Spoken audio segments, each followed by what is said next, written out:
क्या कभी भी नहीं बनेंगे यहाँ पर सीएम अरविंद केजरीवाल? जी हां, आ रही है बड़ी चौंकाने वाली खबर।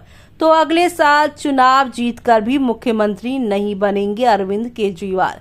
चलिए जानते हैं खबर को विस्तार से। तब तक आप हमारे चैनल टीसी न्यूज चैनल को लाइक एंड सब्सक्राइब करना ना भूलें।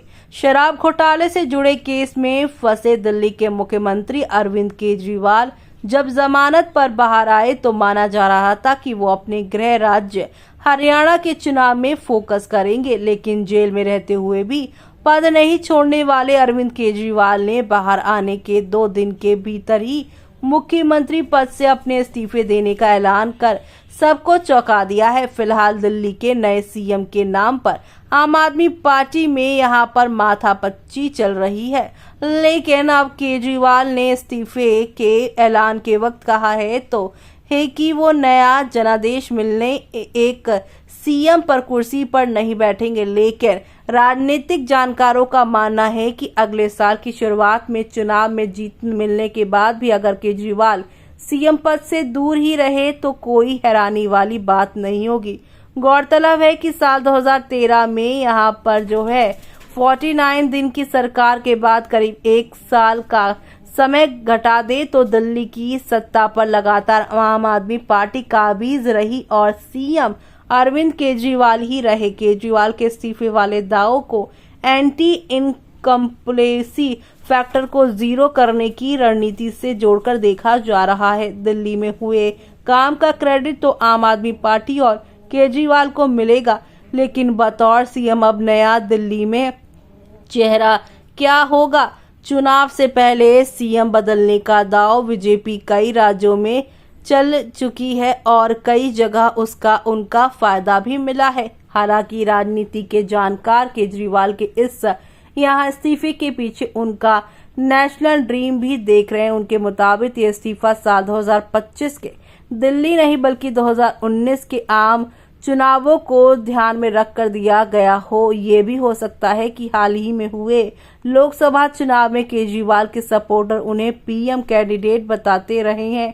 केजरीवाल का नेशनल ड्रीम किसी से छुपा हुआ भी नहीं है। आज भी जब मोदी और राहुल से इतर पीएम कैंडिडेट पर बात होती है तो बिहार के मुख्यमंत्री नीतीश कुमार, पश्चिम बंगाल की मुख्यमंत्री ममता बनर्जी के बाद मुख्यमंत्री यहाँ पर दिल्ली के अरविंद केजरीवाल का नाम ही लिया जाता है। और ऐसे में अगस्त में हुए यहाँ पर एक C voter mood of the nation survey में यहाँ पर केजरीवाल देश के सर्वश्रेष्ठ मुख्यमंत्रियों की लिस्ट में यहाँ यूपी के सीएम योगी आदित्यनाथ के बाद दूसरे नंबर पे रहे थे। लेकिन राष्ट्रीय राजनीति में भी लोकसभा चुनाव नतीजों से पहले अलग अलग ओपिनियन पोल में अरविंद केजरीवाल को पीएम पद के लिए अरविंद केजरीवाल को यहाँ पर नरेंद्र मोदी और राहुल गांधी के बाद फेवरेट बताया गया था।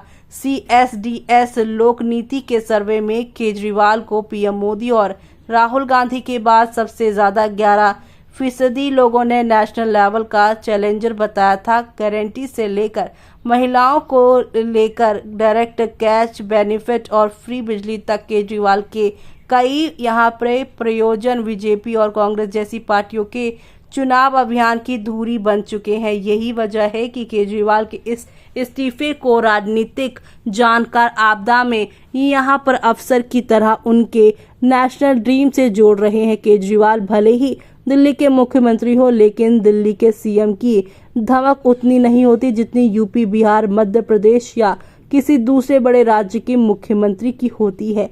ऐसे में दिल्ली का मुख्यमंत्री रहते नरेंद्र मोदी या राहुल गांधी का विकल्प बन पाना उनके लिए खास मुश्किल यहाँ है। लेकिन अगर वो दिल्ली में किसी और नेता को मुख्यमंत्री बना देते हैं तो वो दिल्ली के सीएम नहीं बल्कि एक ऐसी पार्टी के अध्यक्ष के रूप में ही जाने जाएंगे जिनकी 2 राज्य दिल्ली और पंजाब में बहुमत से सरकारें चल रही हैं। ऐसे में मोदी और राहुल को टक्कर देने के मामले में उनका पद नीतीश, ममता जैसी मुख्यमंत्रियों या अखिलेश, मायावती जैसे पूर्व मुख्यमंत्रियों की तुलना में काफी बड़ा माना जाएगा।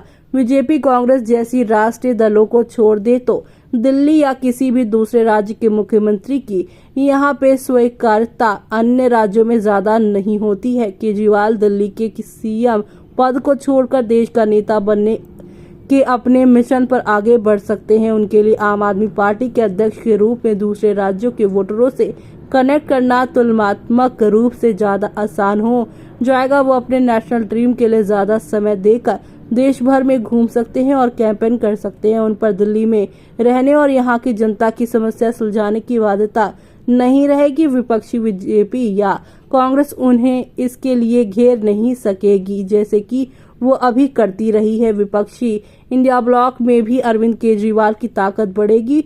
सीटों के लिहाज से संसद में अखिलेश यादव की अगुवाई वाली समाजवादी पार्टी और ममता बनर्जी की तृणमूल कांग्रेस भले ही आम आदमी पार्टी से आगे नजर आए, लेकिन इन दलों का प्रभाव एक राज्य तक ही सीमित है। केजरीवाल की अगुवाई वाली आम आदमी पार्टी विपक्षी गठन में कांग्रेस के बाद इकलौती ऐसी पार्टी है जिसकी 2 राज्यों में सरकार है और 3 राज्यों की विधानसभा में उसके विधायक है। गौरतलब है कि गुजरात चुनाव में आम आदमी पार्टी को 5 सीटों पर जीत मिली थी। ऐसे में अब राजनीति विश्लेषक अमिताभ तिवारी ने कहा है कि देश में 2014 तक एक मजबूत तीसरा यहाँ पर जो है पूरी तरीके से धड़क रहा है। विपक्ष में कांग्रेस के 2 हो रहे रिवाइवल के बाद केजरीवाल की रणनीति थर्ड फ्रंट वाले वैक्यूम को भरने की हो सकती है, लेकिन चुनाव यह है यानी कि ये चुनौती है कि उनकी पार्टी राष्ट्रीय स्तर पर कांग्रेस की अगुवाई वाले इंडिया ब्लॉक में शामिल है। दिल्ली और पंजाब हो या गोवा, गुजरात, आम आदमी पार्टी के साथ कांग्रेस का वोट बैंक ही है जो कांग्रेस के यहाँ पर डाउन ट्रेंड को देखते हुए उनके साथ चला गया है। दूसरा पहलू ये है कि दिल्ली पंजाब में केजरीवाल की इमेज को बहुत ज्यादा नुकसान भले ही ना हुआ हो, लेकिन बाकी के राज्यों में उनकी इमेज डेंट हुई है। मजबूत होती कांग्रेस इमेज को हुए नुकसान के बाद केजरीवाल के लिए नेशनल लेवल पर पार्टी का विस्तार चुनौतीपूर्ण होगा। ऐसे में आपका क्या कहना है इस पर हमें कमेंट बॉक्स में कमेंट करके बताना बिल्कुल भी ना भूलें आप।